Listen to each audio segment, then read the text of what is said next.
Eu gostaria de dar, primeiramente, boa noite a todos, todas as pessoas presentes que estão fazendo parte dessa nossa edição da SAF, que está sendo muito gratificante estar aqui com vocês todos. Eu gostaria de dar muitas boas-vindas a todos vocês, em nome da comissão organizadora da 12ª SAF da PUC-Rio. Essa é a primeira de 11 palestras que nós teremos ao longo de maio e junho. Não deixem de conferir a programação. O link está no chat que o Hugo colocou aqui. Vocês podem conferir tanto no Instagram quanto no nosso site do WordPress. E nós temos hoje a enorme honra de estar aqui para receber, com a abertura da nossa SAF, a professora Suzana Castro, docente associada do Departamento de Filosofia e do Programa de Pós-Graduação em Filosofia na UFRJ, presidente da gestão atual da UNPOF e coordenadora do Laboratório Antígona de Filosofia e Gênero. Suzana tem atuado e desenvolvido importantes pesquisas nas áreas de metafísica, trabalhando principalmente Aristóteles, filosofia da educação, estudo de gênero e pensamento decolonial. É autora de livros como Filosofia e Gênero, Ontologia, As Mulheres das Tragédias Gregas Poderosas, Aristóteles, uma introdução, publicado agora recentemente no ano passado, além de outros livros e capítulos de livros. Seja muito bem-vinda, professora Suzana. É uma enorme honra recebê-la aqui e muito obrigada pela presença. A palavra é toda sua. Obrigada, Ana. Obrigada a todas e todos e todas presentes por estarem aqui. Para mim é um prazer, ao mesmo tempo uma honra, estar iniciando essa série de palestras que, pelo nome das pessoas convidadas, eu sei que vão ser todas muito instigantes. Então, parabenizo a organização, em especial Camila, que foi quem me fez o convite e a quem eu dirijo o meu agradecimento pela lembrança. O tema é, como vocês viram, é Decolonizando o Saber, e eu começo fazendo uma referência mais pessoal. Eu fiz o meu doutorado na Alemanha no final do século XX, então já tenho alguma idade. Vocês estão aí na pós, finalizando o mestrado ou doutorado. E, na ocasião, eu concorri a uma bolsa pelo CNPq, era um convênio, CNPq-DAD, e ganhei a bolsa para fazer um doutorado integral na Alemanha. Hoje, com a crise financeira, essas coisas são mais difíceis. Mas, à luz das minhas pesquisas atuais, que é mais em torno do decolonialismo, em especial do feminismo decolonial, eu me pergunto se o meu projeto teria sido aceito caso o tema fosse decolonialismo. Há ainda entre as nossas agências de fomento, e não só nas nossas agências, os nossos departamentos, os nossos currículos, uma perspectiva muito eurocentrada. E é sobre essa perspectiva do saber e as suas consequências do ponto de vista da epistemologia que eu pretendo tratar aqui. Temo que eu não teria conseguido a bolsa. Na época, não me ocorreu estudar outro autor que não Aristóteles, que foi o autor da minha pesquisa. Mas eu acho que eu esbarraria com uma série de dificuldades. Há uma certa dificuldade da área de aceitar essa temática, porque ela já tem algumas coisas diferenciadas, entre elas a interdisciplinariedade. Então, quem estuda decolonialismo em filosofia não vai tratar com autores exclusivamente da filosofia. Eu vou falar sobre um deles, que é o Walter Mignolo, que é um argentino que foi exilado nos Estados Unidos e hoje é professor da Duke University. Ele mesmo é um professor da área de literatura. Mas isso é decorrência da nossa visão disciplinar, né? Então, você é da filosofia, você tem que ter um mestrado, um doutorado na filosofia, até para concurso é isso. Então, isso é um dos problemas de cara que a gente enfrenta, quem estuda decolonialismo, porque os autores eles são da sociologia, como Aníbal Quijano, ou da literatura, alguns são realmente da filosofia, mas nem todos são. Porque o que importa não é tanto a matriz disciplinar, mas sim o pensamento, né? O que caracteriza esse pensamento crítico. Crítico a um modelo hegemônico de fazer filosofia, sociologia, de maneira geral, as ciências, desde uma perspectiva extremamente ocidocêntrica ou eurocentrada. Então, é uma linha muito crítica e interdisciplinar. Então, já de cara, a gente é convidada a fazer uma certa desobediência epistêmica, porque a gente vai procurar falar a partir de perspectivas que são críticas a esse pensamento dominante hegemônico e trazer um tipo de conhecimento que leve em consideração a geopolítica do conhecimento e o corpo política, que a gente vai explicar ao longo desse período, né? O que é contra um certo silenciamento epistêmico que é muito comum na área de ciências humanas, e silenciamento epistêmico significa, como a gente vai ver, uma redução do conhecimento a uma só perspectiva, é que se coloca o pensamento decolonial, a filosofia decolonial, o feminismo decolonial. Como eu disse, o autor que eu vou tratar mais é o Walter Mignolo.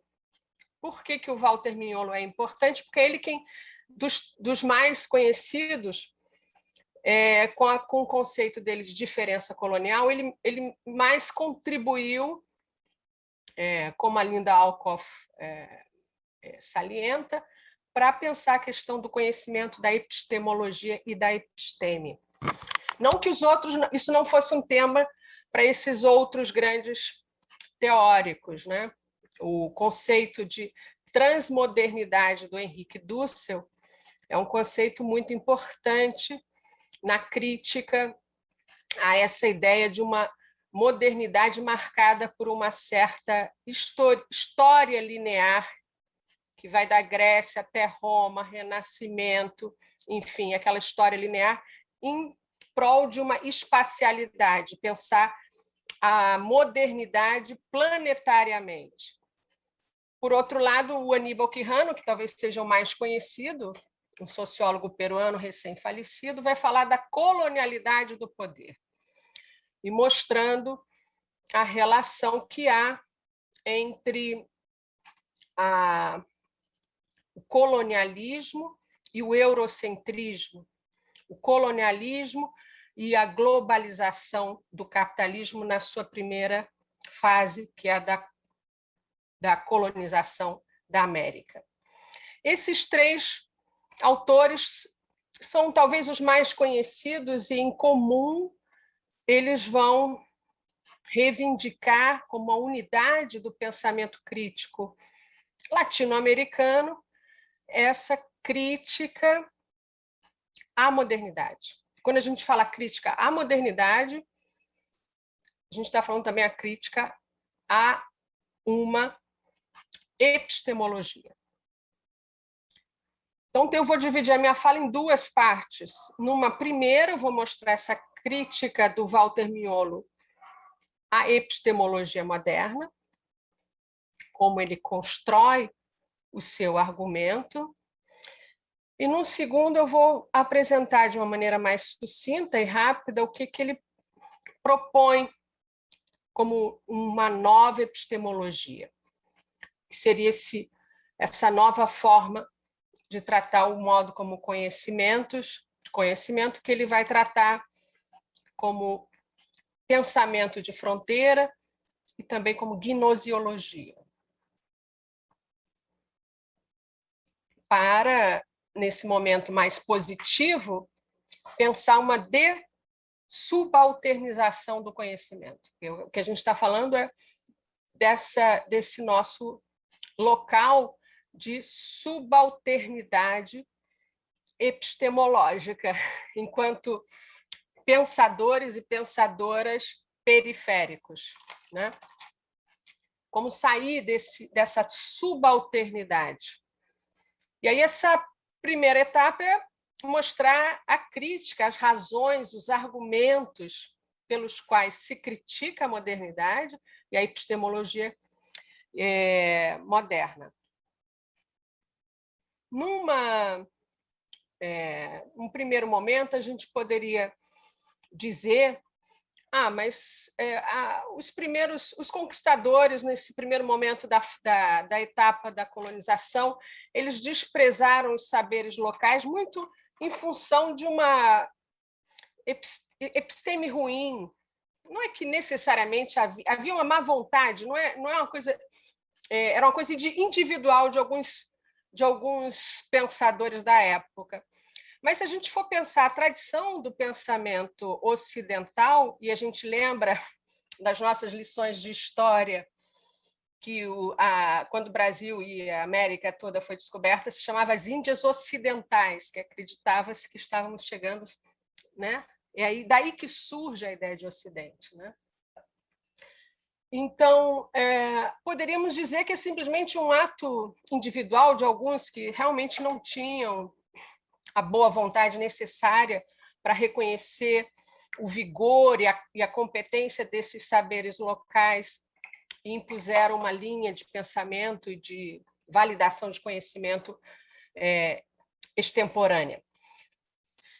A rigor, poderíamos dizer que seria só isso, uma questão casual, mas se nós olharmos a tradição do pensamento ocidental, essa tal qual ela é narrada nos manuais, a gente vai ver que já lá naquele primórdio grego do logocentrismo, algumas características que a gente pode chamar de identidades sociais faziam com que nós pudéssemos dizer que determinada pessoa tinha ou não tinha competência epistêmica. Então, era comum você dizer que as mulheres não tinham competência epistêmica, ou os escravos não tinham competência epistêmica. Então, os critérios pelos quais se dizia quem tinha ou quem não tinha competência epistêmica eram também muito de identidades sociais. Então, não é tão distante do modo de pensamento ocidental chegarmos ao momento em que você vai ter um não reconhecimento da competência epistêmica dos habitantes locais, enfim, de todos os saberes não eurocêntricos, não europeus, dos não brancos. Não há nenhum estranhamento nisso. Pelo contrário, há até uma certa... se espera que realmente você tenha esse tipo de comportamento, considerando a tradição do pensamento. Então, o que a gente tem é a relação entre conhecimento e identidade cultural. Então, é muito comum, até hoje, a gente depara-se com isso nos nossos departamentos, a ausência de estudos filosóficos latino-americanos, porque se acha ou se atribui à filosofia latino-americana um lugar de, digamos assim, cultural. É exótico, mas não é ciência, não é considerado filosofia com F maiúsculo. Então, a gente tem, eu posso dar vários exemplos que mostram o quanto nós mesmos acabamos internamente reproduzindo essa diferença de validação a partir de uma identidade cultural. Há vários outros exemplos que a gente pode dar nesse sentido, mas é sempre considerado uma filosofia menor porque ela não é de matriz europeia. Então, se vocês fizerem um estudo sobre os departamentos, vocês vão encontrar pouquíssimo texto sobre filosofia de matriz africana ou mesmo latino-americana, porque é considerado, é identificado como algo cultural e não científico. O que a gente vai analisar agora é por que isso acontece. Essa noção de por que até os dias de hoje, passados, portanto, mais de 500 anos da invasão, nós não nos sentimos confortáveis ou com autoridade epistêmica para enunciarmos cursos sobre os filósofos ou pensadores latino-americanos ou de culturas que não essas eurocentradas, como também a americana. É muito mais fácil e muito mais legitimado se você fizer um curso sobre filósofos e filósofas latino-americanas. Por que isso? Onde que está? É porque a qualidade é realmente inferior? Qual é a trava disso? Então, o Walter Mignolo ele vai desenvolver essa noção, de que estamos diante de uma permanência de um imaginário colonial. A representação ela é muito ainda colonial. E essa perdura mais tempo.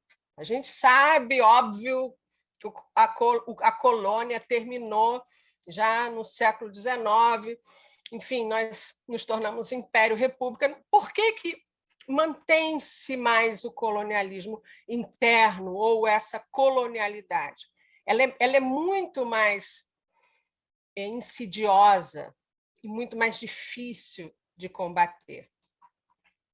Por isso, a dificuldade que a gente tem de admitir que hajam pensadores e pensadoras nigerianos, senegaleses, bolivianos, é uma dificuldade inerente à própria ideia de filosofia e do que é conhecimento. Isso a gente não para perceber, porque nós estamos imersos nesse imaginário colonial, que também é um imaginário do senso comum. Facilmente, a gente se vê facilmente presa disso. Não é uma coisa tão difícil, e eu posso dar vários exemplos de como esse núcleo do senso comum ele já está nesse nosso imaginário compartilhado. É muito... a gente pensa automaticamente que um europeu tem uma autoridade epistêmica, que um filósofo europeu, ainda mais se for homem, ele tem mais autoridade epistêmica do que uma mulher, e se for branco mais do que um negro, e assim vai. É o senso comum. A primeira identificação, e tem a filósofa nigeriana que fala sobre isso, que é a Oyeronke, da diferença ela é visual. Então, se um homem branco europeu chega, ele já parte de um lugar de enunciação de discurso de verdade, legitimado pelo senso comum. Então, é uma barreira que vem da própria formação nossa e do modo como nós fomos também colonizados e educados. Não vou falar de racismo aqui, mas está claramente relacionado com a questão do racismo. Então, esse senso comum, que é esse senso da diferença de valor, ela tem um impacto muito grande na nossa própria autopercepção. O Mignolo cita, eu vou ler para vocês, um texto que é do final da década de 60, de um artigo do Darcy Ribeiro, que é muito interessante, que ele vai falar sobre essa relação que nós temos com a nossa tradição.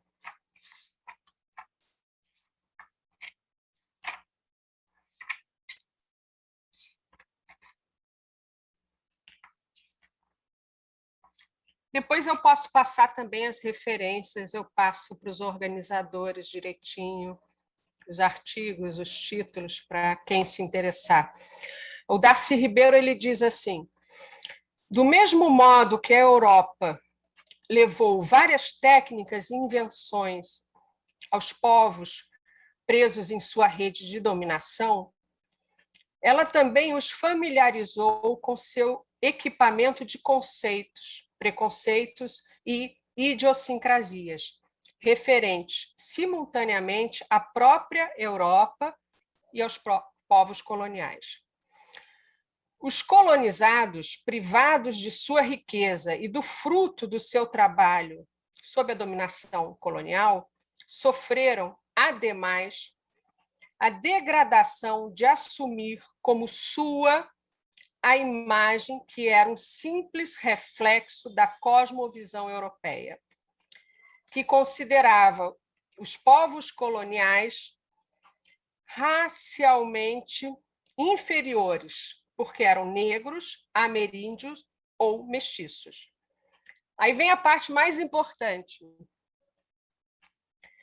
Mesmo as camadas mais inteligentes dos povos não europeus acostumaram-se a enxergar-se e as suas comunidades como uma infra-humanidade, cujo destino era ocupar uma posição subalterna pelo simples fato de que a sua era inferior à da população europeia. Hoje a gente chama, num vocabulário mais ordinário, um certo espírito de vira-lata, uma certa baixa autoestima que nos considera como seres não europeus e, portanto, infra-humanos. É claro que é um exagero aqui do Darcy Ribeiro, mas é uma certa inferioridade introjetada a partir dessa noção de um imaginário social do colonizador sobre o colonizado e que nos, enfim, atravessa. Bom, alguém perguntou, o livro é um livro bem conhecido, Histórias Locais, Projetos Globais, Colonialidade, Saberes Subalternos e Pensamento Liminar. Eu depois vou dizer certinho também o texto do Darcy Ribeiro, está na página 36. Ele diz que esse texto, o Walter Mignolo, o inspirou a pensar nessa noção de subalternização do conhecimento, né? Esse status de subalternização. O que é como é que esse imaginário social do colonizador, que ele vai chamar de imaginário colonial, que permanece nas elites pensantes da nossa América, como é que ele se estrutura? Ele se estrutura de uma noção muito binária. A estrutura do pensamento o civilizado primitivo, ou civilizado bárbaro, pagão, cristão, periférico, centro. Esse binarismo, essa estrutura faz com que o outro seja esse que é marcado como não suficientemente capaz. A gente vai entender como a crítica do Mignolo mais à frente incide justamente nessa ideia de uma quase igualdade. Que eu em um texto que eu escrevi já faz um tempo, eu chamei dessa condescendência. É uma quase igualdade, mas não é o reconhecimento de fato de uma simultaneidade da diferença, por exemplo. Somos todos iguais, mas nesse igual há gradações e hierarquias. E o problema é essa noção de uma igualdade hierárquica, que acaba realmente atrapalhando. Nós poderíamos sair dessa situação, desse imaginário social colonial que nos atravessa e nos atrapalha, enquanto nação, enquanto projeto de nação, agindo pelo lado oposto. Ou seja, reafirmando a nossa diferença como um valor.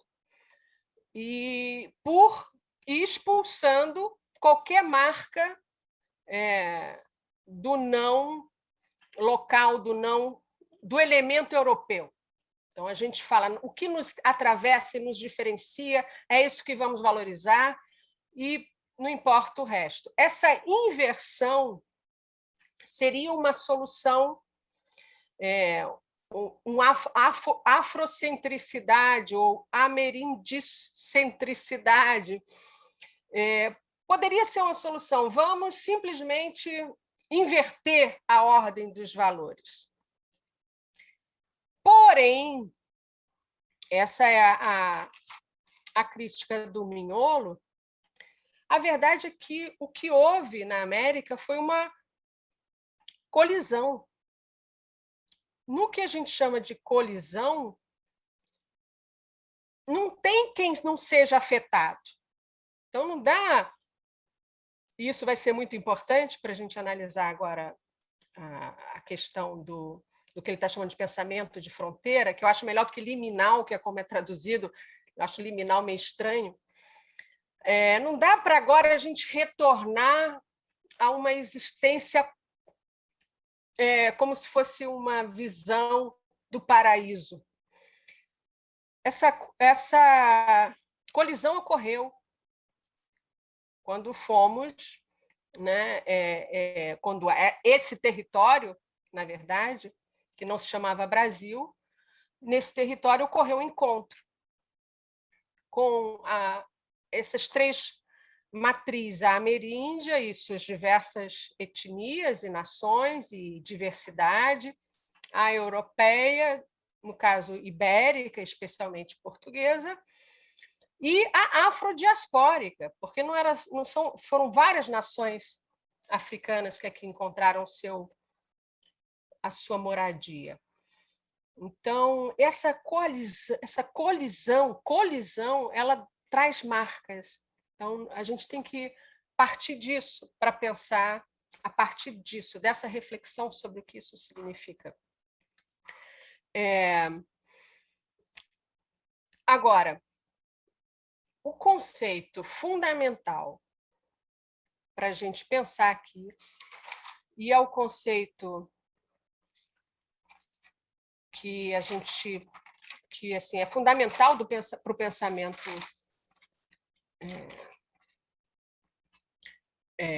do Mignolo, é da diferença colonial. Quando tem um texto da Linda Alcoff muito bom sobre o pensamento do Mignolo, e ela faz referência, que eu acho interessante trazer para vocês, a Hegel.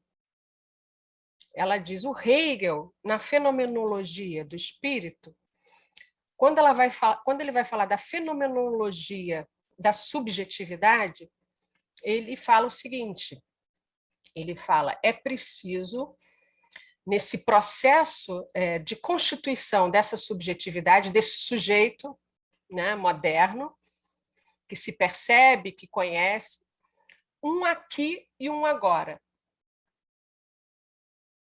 Ou seja, uma referência, um contexto. Quem conhece Hegel vai saber localizar isso melhor nessa passagem. Eu estou citando a partir da Linda Alcoff. O que é esse aqui, esse agora, esse contexto, essa referência? É a base do pensamento e da subjetividade. Então, desde um lugar e desde um tempo histórico é que pensamos, é que articulamos o nosso pensamento. O que ocorre com nós colonizados e que vivemos nesse imaginário social do colonizador, no qual nós nos consideramos inferiores do ponto de vista da hierarquia do que podemos alcançar, que é o outro, o branco, o europeu, o não, o civilizado. Nós estamos ainda a caminho disso, né? O nosso projeto de modernidade é esse projeto capitalista neoliberal que nos leva e nunca nos levou até agora na promessa, que é a promessa de um dia sermos desenvolvidos. Essa ideia é típica do modelo de raciocínio moderno colonial, que vamos chegar um dia a ser Europa, um dia vamos chegar a ser a nação desenvolvida. Só que nos falta o básico do pensamento, nessa narrativa da Linda Alcoff, que é o aqui e o agora. O nosso aqui e o nosso agora, condição para o pensamento, essa situação, é um aqui e agora do europeu. Não é um aqui e agora das nossas experiências locais, das nossas vivências, enquanto nação, enquanto povo, enquanto tradição. Por isso que a gente sempre esbarra com uma certa caracterização. Talvez eu esteja sendo injusta, mas é comum o europeu nos olhar com um certo desdém, porque, de fato, parece aos olhos de um europeu, de uma europeia, que nossa filosofia não é tão original. A gente não pensa desde um aqui e agora nosso, a gente pensa desde um aqui e agora do europeu, das tradições europeias, né? Da história das revoluções europeias, do iluminismo europeu. Então, é um certo desdém, porque o nosso aqui e agora, que é condição do pensamento, nosso tempo histórico, não existe ou não aparece. Esse tempo histórico que aparece para o Hegel, que é o momento da historicidade do ser, no encontro dele com o absoluto. A gente reproduz esse aqui e agora como se ele pudesse ser universal. E aí está a armadilha. Do ponto de vista da epistemologia tradicional, ele é universal. O nosso pensamento é o mesmo do que o do europeu. Não há corpo, não há marca que nos diferencie. O que importa não é o corpo, vai ser o pensamento, o raciocínio, as formas como o pensamento se dá. Mas será que não tem corpo mesmo esse pensamento europeu? Eu não vou aqui entrar nos detalhes do que a crítica feminista mostrou em termos de que esse pensamento ele tem corpo, ele tem gênero, ele tem raça, ele tem um aqui e um agora, como Hegel exigiu. Como Hegel disse, um pensamento precisa de um contexto, de uma situação. Tem corpo, sim. Só que a gente acha que não é preciso o corpo, e nisso caminhamos para essa situação que é um pouco indigente até, né? Enquanto capazes de fazer uma reflexão sobre as nossas próprias questões e debates. O que a diferença colonial nos mostra? O que a diferença colonial nos mostra, diz o Walter Mignolo, nesse livro aqui, que depois eu vou falar para vocês, nos mostra pelo menos duas coisas. No século XVI, os espanhóis dividiam a população europeia da não europeia a partir da noção de escrita e oralidade. Eles diziam, não, os povos que não dispõem da escrita estão ainda num estágio, numa etapa do pensamento inferior ao civilizado, que é o da escrita, da lei. Depois, no século XIX, tem um outro momento da diferença colonial, que foi a questão de quem tem história e quem não tem. Então, os povos de tradição oral eram também considerados povos sem história. Então, você tem essa diferença colonial que está no imaginário social, está no imaginário colonial, e que marca essa realidade. Assim. Todos os que hoje nós somos herdeiros dessa nação, Brasil, fruto de um encontro entre europeus com povos da terra e pessoas de nações africanas, o que nos caracteriza mais como uma matriz dominante é a europeia. Por quê? Porque ela é da escrita e da história. Todos esses outros saberes são considerados numa etapa inferior do desenvolvimento. E essa diferença colonial, ela não é uma diferença secundária, ela está relacionada com poder. A gente conhece, vocês leram, toda a tradição da relação entre conhecimento e poder do Foucault. Foucault fala sobre isso, como as disciplinas foram construídas na Europa no século XIX a partir de uma dinâmica de controle das populações. Ok, só que Foucault não fala da diferença colonial. Tá certo? Foucault não. Isso é um problema em vários pensadores, inclusive pós-modernos. Não se oculta, se invisibiliza, se obscurece a diferença colonial. E falar em diferença colonial é falar entre relação entre poder e saber, e poder e conhecimento. Então, todo conhecimento de matriz oral é considerado inferior. Todo conhecimento de matriz que não tem as tradições de história escrita também é inferiorizado. Essa é uma diferença colonial. E o que a gente faz com isso? A gente esquece? Não. A gente tem que lembrar dela. Ela é importante. A gente não pode passar por cima dela, que é o que nós normalmente fazemos, como se isso fosse uma coisa assim passada, esquecida, mas ela é muito presente. E ela marca a razão pela qual a colonialidade perdura até hoje nos nossos currículos, nas nossas práticas, nas nossas instituições, porque a gente não leva com a devida seriedade a importância que essa diferença colonial tem na formação do imaginário social que o colonizador tem sobre o colonizado e que perdura até hoje nas relações entre os países centrais têm com os países periféricos. A gente vai ficar enxugando gelo, não sei como é que é a expressão, não sei se é assim, se a gente não reconhecer a diferença colonial, que é um patamar importantíssimo. Nós podemos falar que essa diferença colonial é um reconhecimento de uma existência de formas de saberes e de interpretação que não são únicas. Portanto, a gente pode começar a tentar admitir uma plurivocidade, uma pluralidade de formas de conhecimento. Na crítica ao conhecimento, a gente sabe as epistemologias modernas de caráter mais tradicional, a gente vai ter a visão de um modo de conhecimento baseado num sujeito e num objeto separados. O sujeito ele é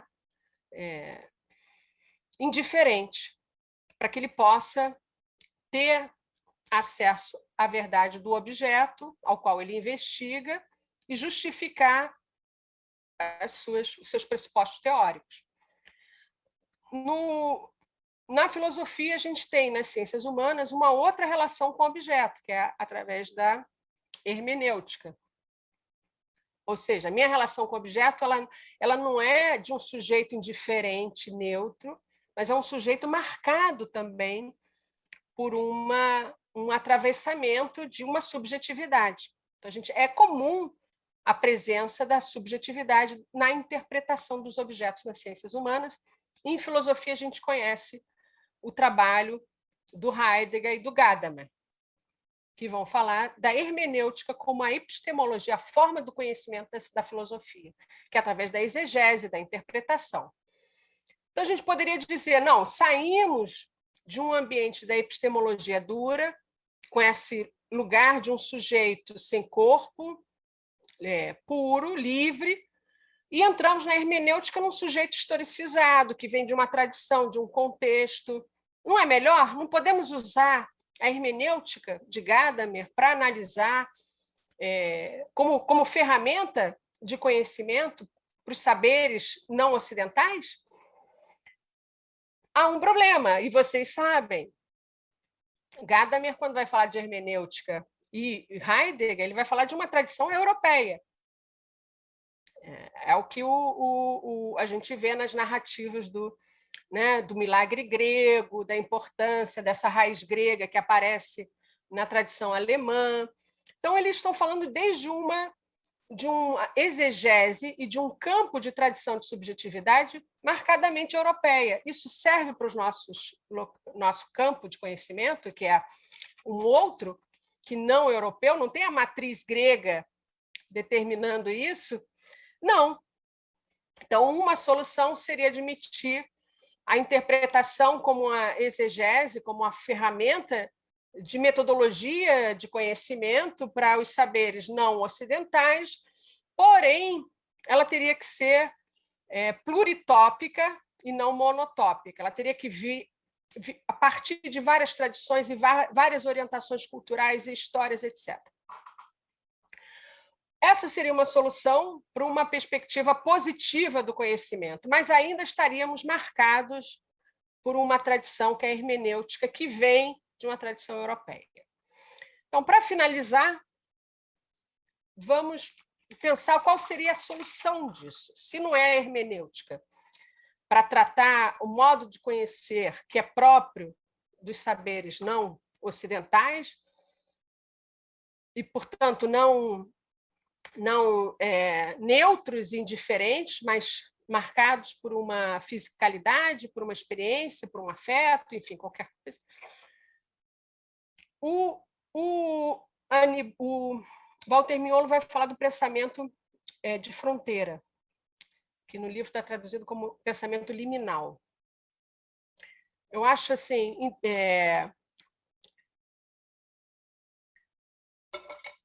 para finalizar, essas duas perspectivas que seriam próprias, seria o pensamento de fronteira, e por que ele vai falar de gnoses, ou gnosiologia? Que aí a gente sai dessa parte mais negativa, desconstrutivistas, e para uma fase mais propositiva ou positiva. Quando a gente pensa em fronteira, a gente pensa nesse lugar que está entre dois. Então, a ideia que o Walter Mignolo traz do pensamento de fronteira, essa ideia eu vou tentar transpor para vocês e a gente depois, se houver pergunta, a gente dialoga sobre ela, se o meu entendimento corresponde também. Mas é um lugar em que nós estaríamos que não seria nem a do sujeito e nem a do objeto. Essa relação de sujeito e objeto, que é a relação do conhecimento, na tradição da epistemologia moderna, o objeto sempre somos nós, os exóticos, os diferentes, os que são objeto de uma investigação antropológica ou sociológica. O objeto é o outro. E sempre nessa estrutura binária, dicotômica, violenta, imperial. Dada aquilo que eu chamei de colisão, ou seja, o fato que não dá para nós apagarmos essa história e voltarmos a um lugar de pureza ideal, o que a gente faz com isso?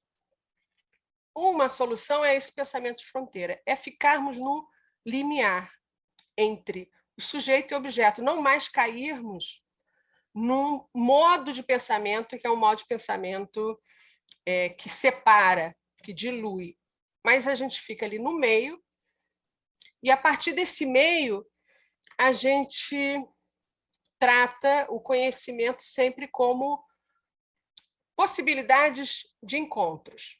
É assim que eu interpreto.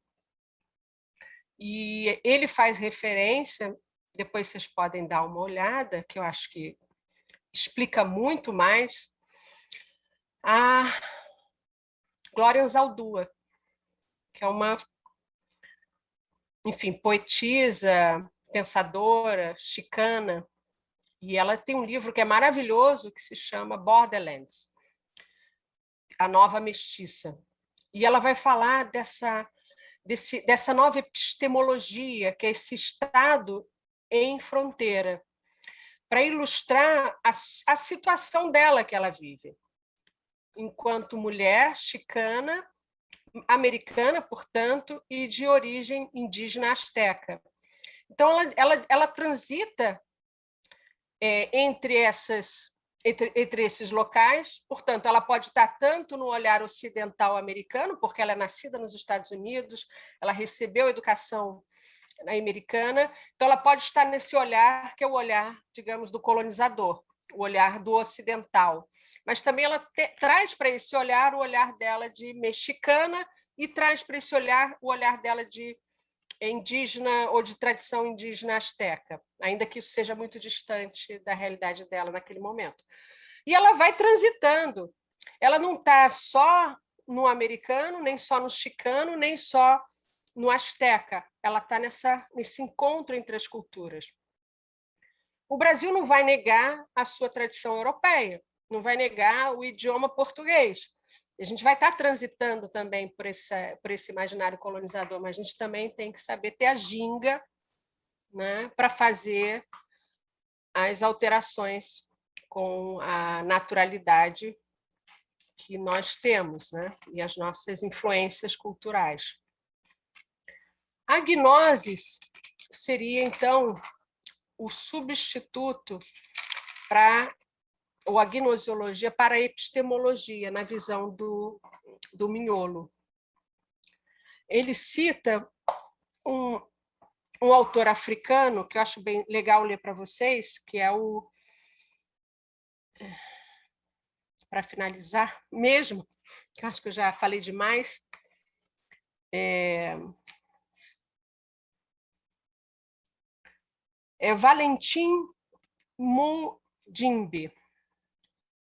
Ele diz o seguinte: Mudimbe expressa seu mal-estar ao ter de apresentar uma visão panorâmica da filosofia como um tipo de prática disciplinada imposta pelo colonialismo, e, ao mesmo tempo, lidar com outras formas indisciplinadas de conhecimento, reduzidas a conhecimento subalterno pelas práticas coloniais disciplinadas de investigação, rotuladas como filosofia e relacionadas como a epistemologia. O sistema africano tradicional de pensamento opunha-se à filosofia da mesma forma como o sistema moderno ao tradicional. Em outras palavras, a filosofia tornou-se um instrumento para a subalternização de formas de conhecimento, fora de suas fronteiras disciplinadas. Mudimbe introduziu a palavra gnose para captar uma ampla gama de formas de conhecimento que a filosofia e a epistemologia haviam descartado. Então, na hora de falar sobre a filosofia em seu próprio país, ele viu que a filosofia ela trabalhava, na verdade, como uma ferramenta de subalternização dos saberes locais. Então, o conhecimento local não corresponde a uma epistemologia moderna. Qual é o tratamento? É como um tratamento de uma gnosis, é o termo. Gnosis dá conta de uma esfera de conhecimento e saberes para além do científico de matriz europeia. Se a gente lembrar das nossas tradições indígenas, afrocentradas, de matriz afrodiaspórica, a gente vai ver que a gente tem inúmeros saberes que são da ordem da oralidade, que são da ordem prática, de conhecimento prático, que não vão ser considerados saberes, do ponto de vista acadêmico ou filosófico, mas que a gente pode chamar de gnosiológico e chamar sim saber, porque tem uma gnosis. É isso, desculpa se eu me estendi demais. É só um panorama, espero ter sido útil.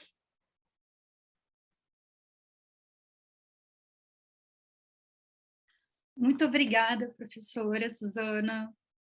Muito pelo contrário, a gente gostaria de continuar te ouvindo aqui durante várias horas, se fosse possível. Eu agradeço muito a sua apresentação, que foi maravilhosa. E uma grande demonstração disso, inclusive, o fato da gente estar com a sala cheia aqui, mais de 70 pessoas.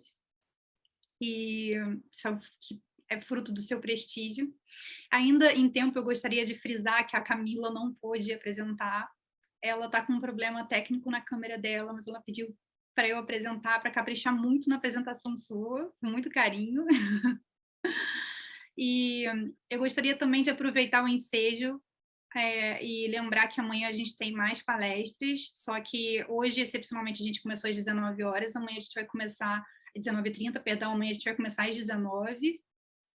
A nossa palestra de amanhã vai ser com a professora Tessa Moura Lacerda. E a gente, antes de encerrar, a gente tem mais duas perguntas, né? Que é, por enquanto, da Camila e da Jéssica. Então, Camila pode fazer a pergunta. Tem uma pergunta do Marcelo também. Marcelo, se você quiser, você pode entrar na lista. E pode falar, Camila. Boa noite, estão me ouvindo bem? Estão me ouvindo? Sim, sim. Estou te ouvindo Tá bem. ótimo.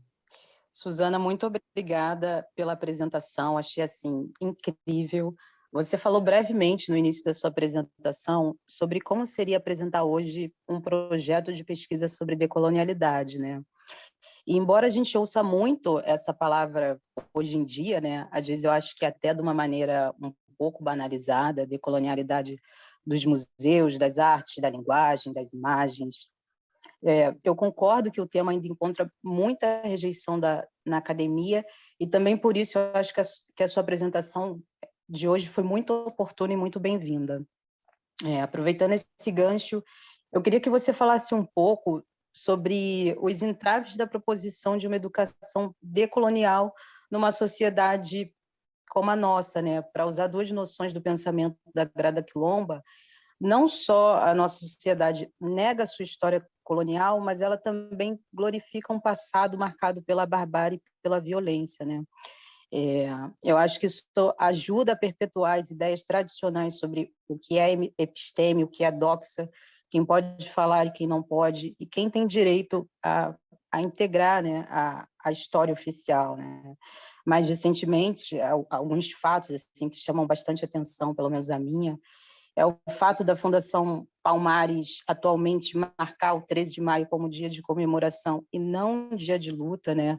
O nosso atual presidente ganhar na justiça em 2009 2019, o direito de celebrar o 31 de março, né, que marcou o golpe de 64. E, por fim, no senso comum, quando a gente fala sobre filósofo brasileiro, entre muitas aspas, o que as pessoas citam é alguém chamado Olavo de Carvalho. Enfim, acho que isso diz muito sobre o Brasil, né, e a maneira como o país lida com sua história e os seus símbolos. Eu queria ouvir um pouco o que você pensa sobre isso.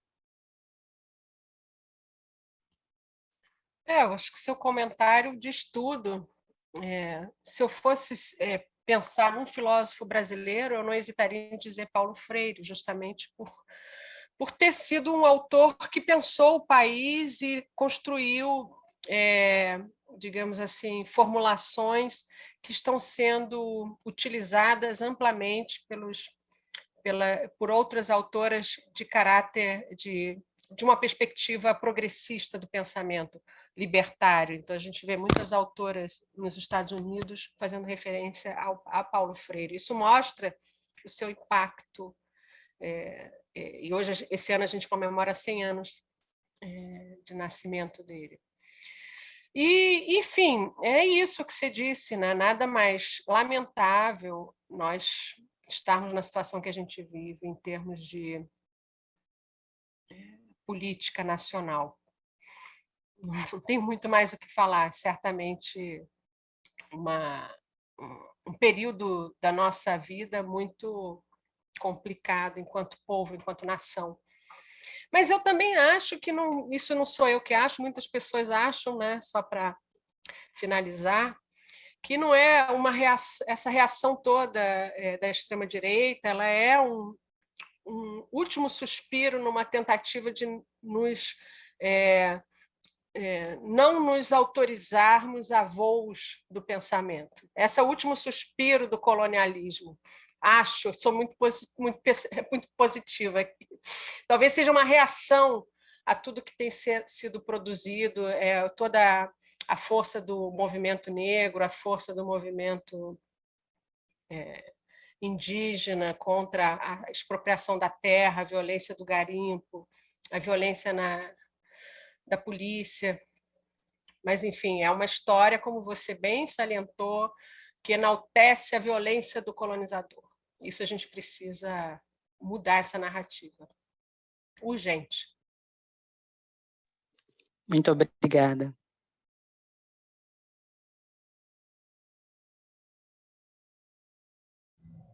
Então, a gente pode passar agora para a Jéssica. Jéssica, depois, se alguém mais quiser fazer pergunta, a gente ainda tem tempo. Pode colocar o nome aqui no chat. Pode falar, Jéssica. Okay. Olá, boa noite. Obrigada, professora Suzana, pela sua fala. Na verdade, eu tenho duas perguntas. Vou começar pela última, que apareceu na sua fala da última vez, sobre justamente esse conceito, né, essa proposta para lidar com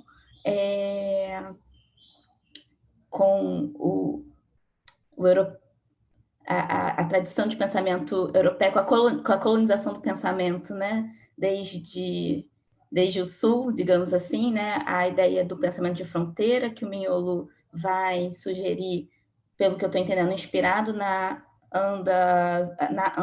Anzaldúa, na Glória Anzaldúa. Se você pudesse falar um pouco mais dessa ideia do pensamento de fronteira, porque eu já tinha ouvido falar no Borderland, né, do trabalho dela, e a ideia de fronteira, é claro que ela é uma zona limiar, mas a fronteira ela tem um lado positivo, né, de fluxo, mas ela também tem um lado negativo ou problemático no sentido daquilo que barra a circulação, né, daquilo que impede, delimita quem pode estar ou não em algum território, quem pode ou não pode pensar, digamos assim, né? Quem pode ou não pode ter acesso a certas coisas, ainda mais, né? Pelo que eu me lembro, isso é muito presente, por exemplo, na ideia da Glória Anzaldúa, tendo em vista que ela está ali na fronteira, inclusive trabalhou, né, ali no Texas, na fronteira entre o México e os Estados Unidos, e a gente sabe ali naquela fronteira toda a questão política que atravessa, e questão também de tradição e de modos de vida e de pensamento. E se a gente for pensar hoje, né, agora, o que está acontecendo, por exemplo, entre Israel e a Palestina, a questão da fronteira e do que pode ou não pode um Estado. Mas, enfim, era só para se você pudesse falar um pouco mais sobre essa ideia do pensamento de fronteira, porque eu queria ouvir mais. E eu fiquei muito interessada quando você estava falando sobre diferença colonial, que você fez dois marcos, né? Um marco no século XVI, né, que os espanhóis dividiam a população europeia da não europeia a partir da noção de escrita e de oralidade, né? E os povos que não dispunham de escrita, então, eram considerados num estágio inferior. Se você pudesse, eu queria referência, assim, se você pudesse depois me dizer, e aí depois no século XIX uma outra divisão que tem a ver com a ideia com povos com ou sem história, e por que eu fiquei interessada, assim, nessas marcações da diferença colonial. Aí vem um pouco vou relacionar um pouco o meu tema de pesquisa, né? Porque pensando na crítica à modernidade no interior da própria modernidade europeia, Ali no século XVI também a gente pode dizer assim que é uma pergunta, assim, né? Montaigne, ele era um pensador que publicou e escreveu os ensaios, fazendo de algum modo uma via alternativa para essa visão do que vai ser a modernidade filosófica, do que vai ser essa relação de conhecimento entre sujeito e objeto, né? E ele, inclusive, diz, nomeadamente, textualmente, se inspirar muito, digamos assim, não sei se inspirar é a melhor palavra, mas ser atravessado pelo que, por falta de melhor nome, né, se denominou a descoberta do Novo Mundo, né? Ou seja, enfim, se você acha, e justamente porque você estava pensando, né, toda a crítica também à epistemologia moderna e europeia, né, de um pensamento sem corpo, de um pensamento que está ali, na verdade, inscrito historicamente e geograficamente, mas que muitas vezes se coloca absoluto ou, né, não corpóreo, enfim, tem esse ponto, assim, sei lá, que parece ser interessante dentro mesmo ou seja, me parece interessante porque é interessante, justamente quando eu estava falando que o Foucault, quando ele faz essa crítica entre poder e saber, né, essa crítica à modernidade, parece que a Europa não critica a si mesma na questão da diferença colonial, na questão de rever seu próprio lugar de violência, né?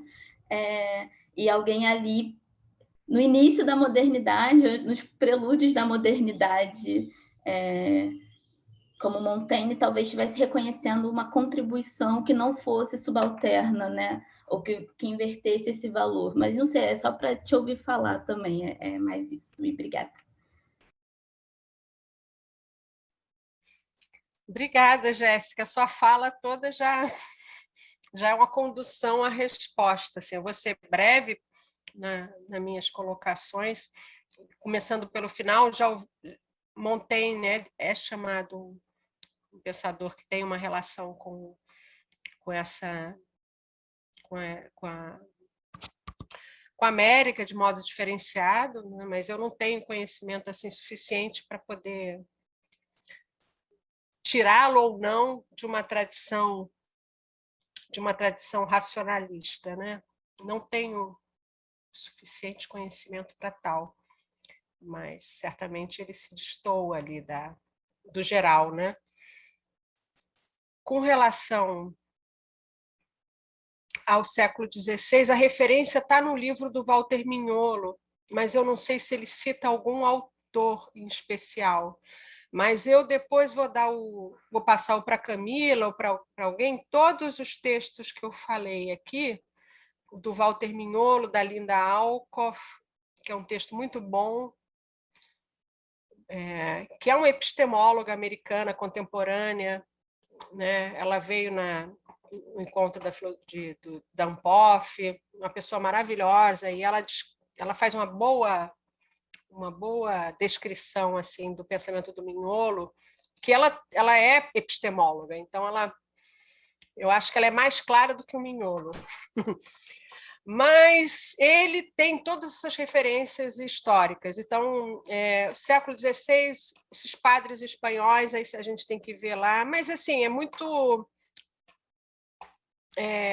está muito próxima essa ideia da nossa, digamos assim, ele em algum momento diferencia. Nós somos antropos e os outros são humanitas. Nós somos antropos porque nós somos seres da natureza, somos seres ainda em evolução. Nós queremos ser humanitas.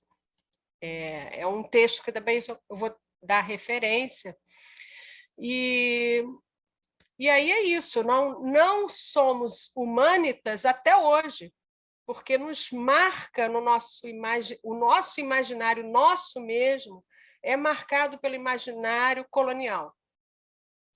Como seres que queremos ser aquilo que o outro disse sobre nós, enfim, essa relação do sujeito com o outro. Nós somos o outro do sujeito europeu. E aí, para fazer o gancho com a Anzaldúa, que eu acho que essa leitura do pensamento de fronteira, que ele se inspira na Anzaldúa, assim como ele se inspira no Darcy Ribeiro para pensar essa noção do conhecimento subalterno, né? A Anzaldúa é assim, eu sou fãzona dela, acho ela assim, maravilhosa, genial, genial.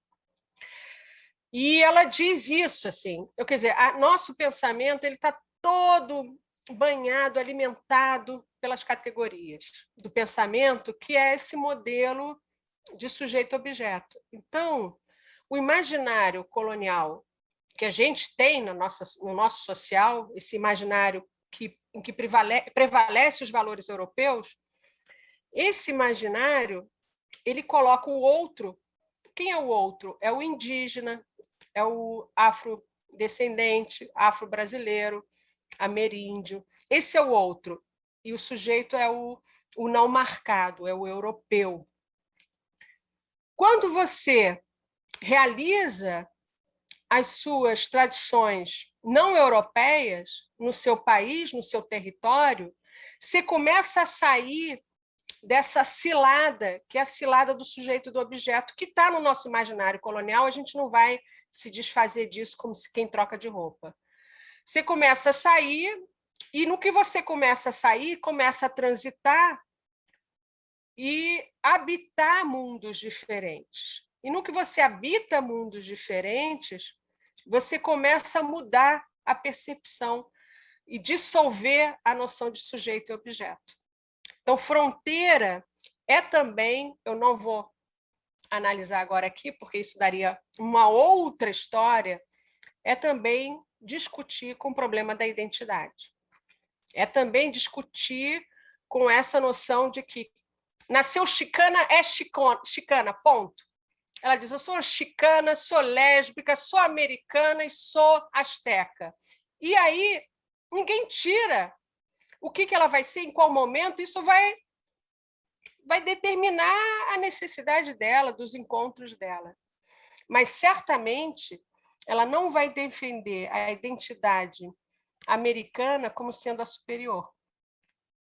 Mas, assim, é só uma história bem longa. Só uma, antes de passar para a próxima pessoa, só um comentário rápido, porque eu não sei se você sabe, porque como a gente está falando aqui desde uma universidade, e quando você vai apresentar o pensamento de fronteira do Mignolo, você também pensou, você usou um termo que é a pluralidade, enfim, de saberes e tudo mais, existe, e você citou um pensador latino-americano que é peruano, eu não sei se é o Quijano, que é peruano, eu não... Desculpa-me, é o Quijano, né? É só porque eu tive conhecimento por conta, enfim, da minha irmã, que é da educação e pesquisa modelos alternativos de escola existe um movimento que chama Pluriversidade Latino-Americana, que inspirado no Quijano, eu não sei se a professora conhece, mas eu achei interessante, assim, eu acho que inspirado no Quijano e nessa ideia de uma formação que tem a ver com justamente uma descolonização dos saberes. A pluriversidade é do Ramose, é um filósofo africano, mas quem sabe?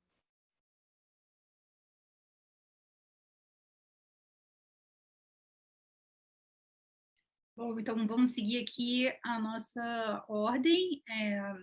O Marcelo fez uma pergunta no chat. Marcelo, você gostaria de fazer a pergunta ou você quer que eu leia? Se você não responder, eu leio. Então acho que eu vou ler aqui. Essa colisão de que falou está presente. Essa colisão de que falou está presente na construção do pensamento brasileiro? Pergunto isso porque, para além de um apagamento, nós não nos vemos como latino-americanos.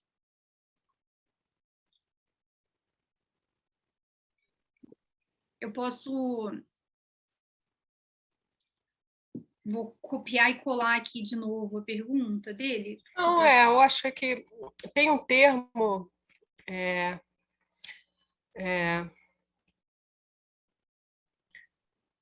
Tem um termo em Aimara que eu acho que é Pachacuti ou Varmacuti, mas Kuti significa esse... Dentro da sala. Eu retomei a gravação, eu peguei o início da invasão. A gente tenta retomar, se de tudo não der, eles entrarem de novo, a gente só finaliza. Tenta gravar essas pessoas de alguma maneira, porque isso é material que precisa ser...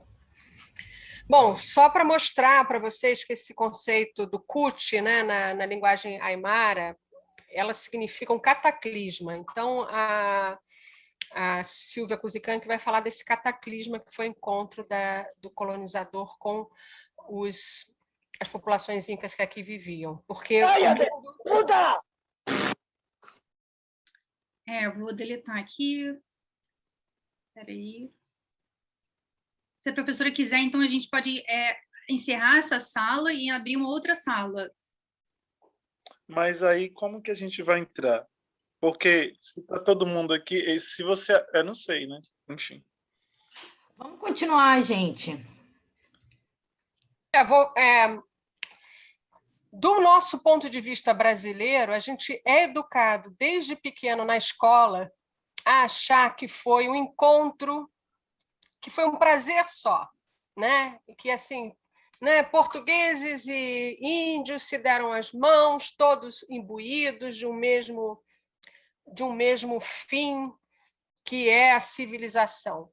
E um livro maravilhoso como Iracema, do José de Alencar, que apesar de ser extremamente eurocêntrico, ele é muito bem escrito, descreve isso, essa noção de nação miscigenada, em que não há coalizão, mas houve a coalizão. E o que nós falamos no decolonialismo é isso, não dá para simplesmente descolonizar e fingir que não existimos mais e que agora vamos ser nações indígenas ou afrodiaspóricas sem o elemento europeu. A colisão já aconteceu. O que a gente faz a partir disso? Mas que não seja uma reprodução dessa hierarquia, em que nós somos antropos e eles são humanitas, e que a gente quer ser humanitas. Essa é uma violência epistêmica e que nos tira a autonomia.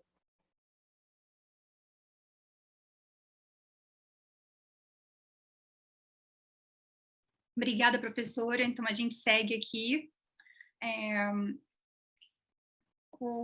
Lamentável mesmo esses ataques, mas isso faz parte, isso só mostra que o que a gente está fazendo está no caminho certo, porque se fosse para agradar, a gente não estaria fazendo o que a gente faz, né? A gente estaria fazendo outra coisa. É para incomodar mesmo. E vamos seguir aqui a nossa lista, está difícil de achar por causa do chat.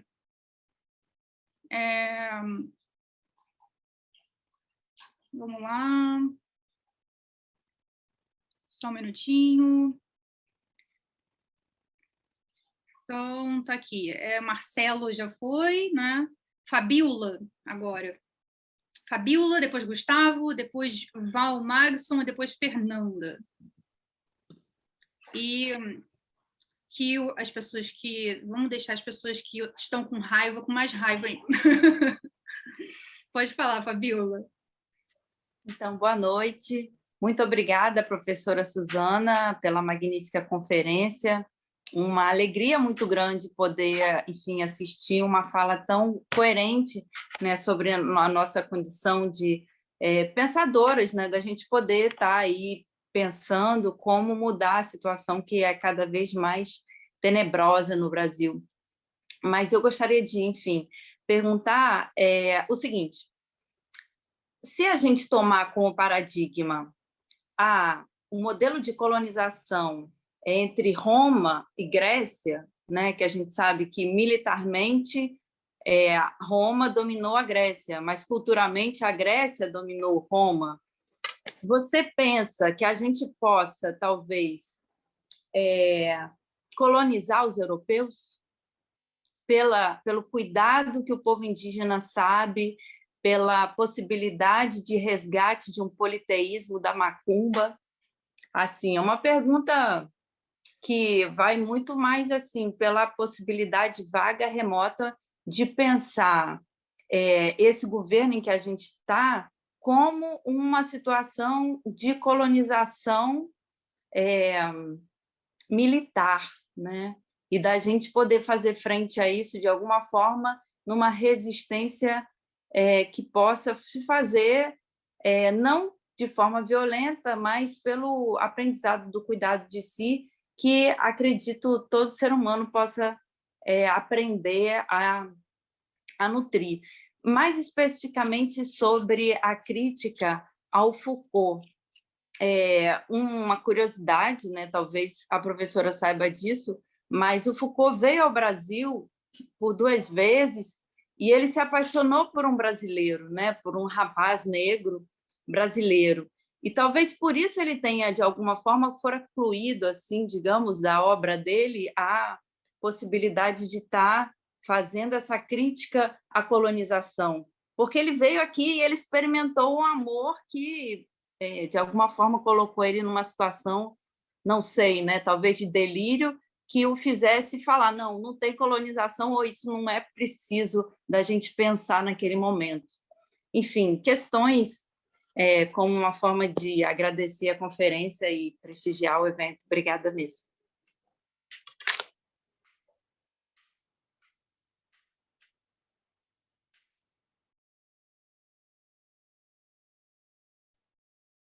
Eu não estava conseguindo abrir o microfone.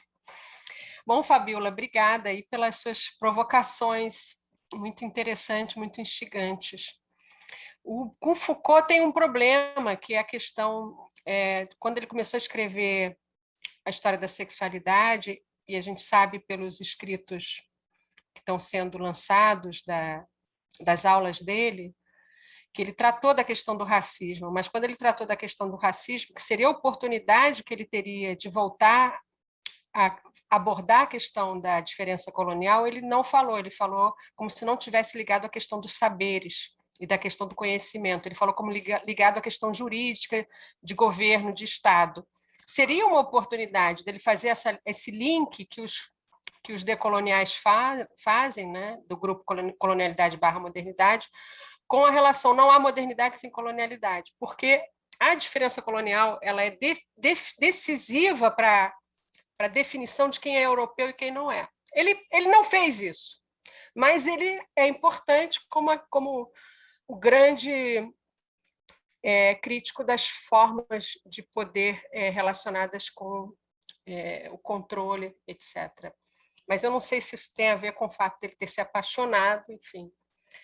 A paixão é sempre muito boa, fico feliz que ele tenha se apaixonado, de qualquer forma.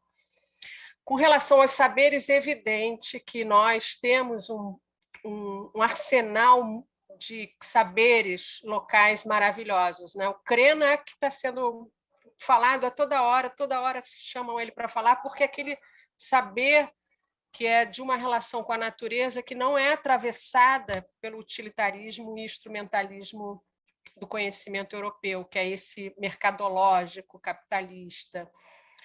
É óbvio que sim, mas a gente vai ter que repensar o capitalismo para que isso ocorra. Eu estou disposta, mas eu não sei se todos estão. Obrigada. Obrigada, professora. Agora a gente passa para a pergunta do Gustavo.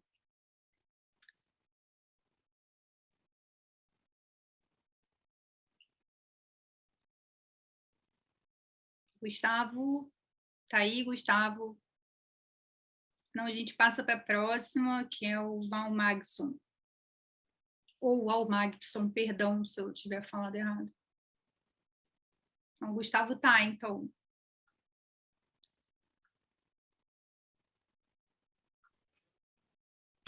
Eu tenho permissão para você se desmutar, Gustavo. Ah, sim. Eu estava tentando aqui e fiquei na dúvida. Como o meu nome tinha sido escrito de um jeito, depois escreveram de outro, e tem um Gustavo na jogada, eu falei, se não abrir o meu microfone, é o outro. Estão me ouvindo, então, agora? Sim, sim. Bom, professora, eu agradeço a a honra de estar aqui diante da senhora, apesar de virtualmente. E, como já pediram aí, vamos agilizar nas perguntas, então. Quando a senhora fala em mudanças dentro da questão que a senhora abordou, todo mundo acompanhou, eu entendo ela premente e necessária. Mas eu me sinto preso a partir do instante que eu, como um pretenso filósofo, ou todos somos filósofos, depende da visão, na própria universidade, na própria faculdade, nos próprios estabelecimentos de ensino, nós fomos, eu falo por minha experiência própria, nós fomos pelos próprios professores tolhidos de fazerem uso de autores que não fossem necessariamente europeus e alguns garimpados aqui no Brasil. A exemplo do próprio Oriente, a gente não pode usar nenhuma literatura do Oriente, especialmente nos nossos trabalhos e especificamente no TCC. Então, a minha pergunta é mais ou menos essa.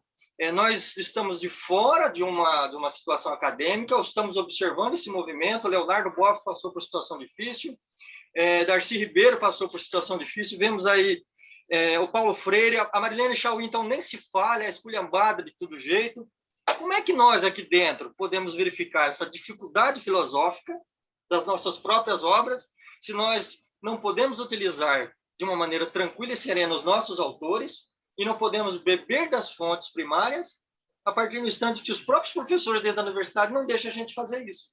Então, eu queria saber a visão da senhora a respeito dessa dificuldade.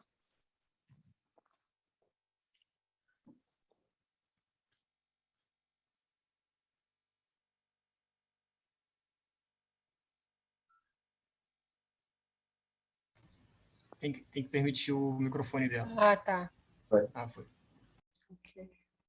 Gustavo, eu não tenho poder para modificar. Nós somos seres sociais, históricos, atravessados por histórias individuais.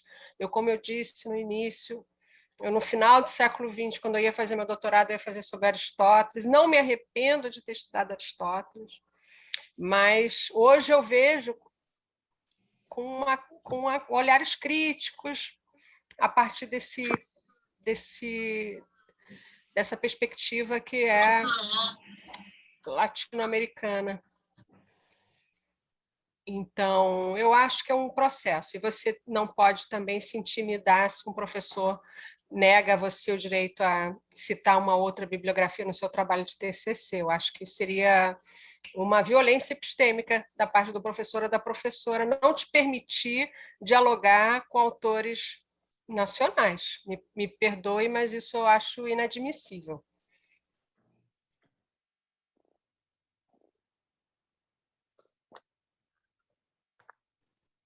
Então, a gente passa aqui para a próxima pergunta, que é do Val Magson. Como é que se fala seu nome? O Val Magson, perdão. Está correto. É Val Magson. Val Magson. Tá, pode fazer a pergunta. Então, boa noite, professora Suzana. A minha pergunta parte um pouco de uma visão pessimista. Qual a visão? Prestando atenção no que a senhora falou, de forma atenta, eu sinto assim que isso no universo macro, no universo micro da universidade, do contexto intelectual, ainda há um resgate da nossa cultura primária, como a senhora chamou. Mas no universo geral das pessoas comuns, parece que houve sim a assimilação, houve a o eurocentrismo venceu. É isso aí que eu quero dizer. Eu uso como exemplo, pensando nessa perspectiva, dizer que o eurocentrismo venceu, o que aconteceu nos Estados Unidos. Existe toda uma gama de intelectuais americanos, tudo bem, mas o que houve na cultura americana foi a junção de vários contextos culturais para se formar o que eles chamam lá de lifestyle americano. Então, voltando à minha visão pessimista, não dá para retornar a essa cultura primária. Então, não seria necessário, vou usar a referência lá do Hegel, que cita lá a coruja de Minerva, para a gente alçar o voo da nossa coruja de Minerva, não seria a partir de agora do contexto geral do que aconteceu com essa assimilação, com essa derrota frente a esse eurocentrismo, Está entendendo? Não sei se a senhora está entendendo bem a pergunta, mas eu acho que, no sentido macro, não dá para voltar. Não dá para a gente voltar a falar e chegar lá e voltar a falar tupi-guarani, que seria o ideal, né? Ressuscitando a nossa cultura. Então, não seria agora a partir dessa perspectiva de derrotado, de vencido, de assimilado, para tentar alçar o voo da nossa coruja de Minerva? Boa noite.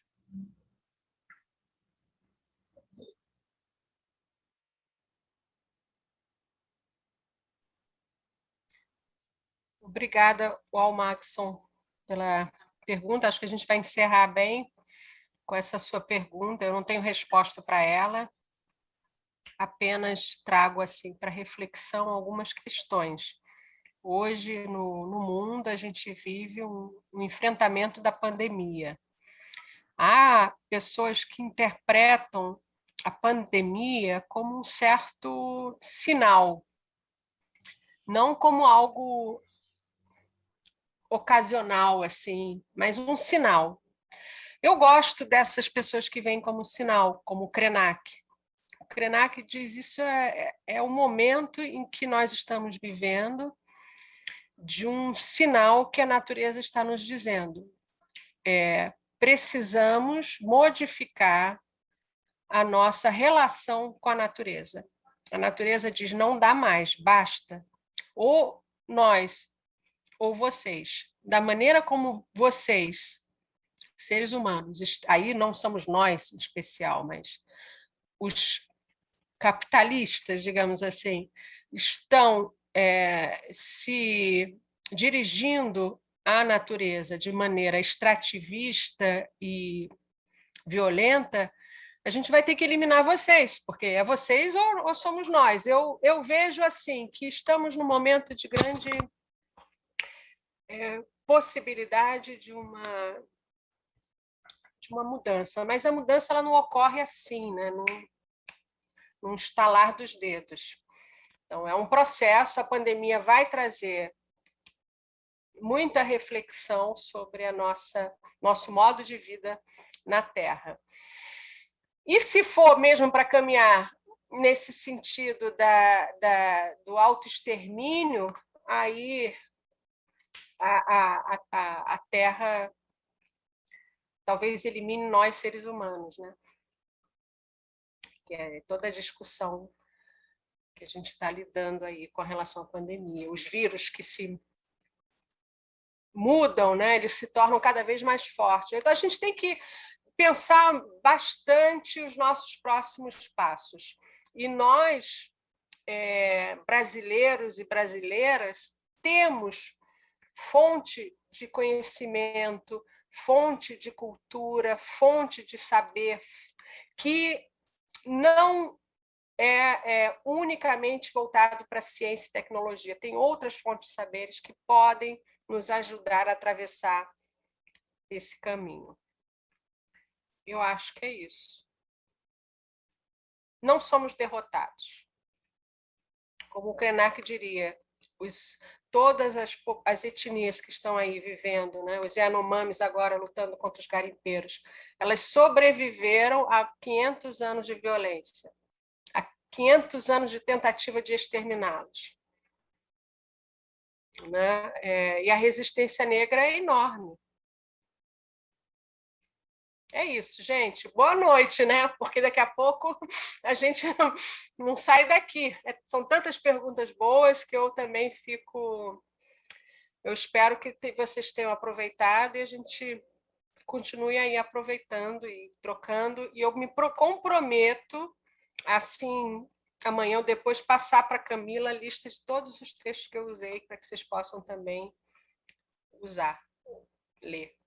Obrigada.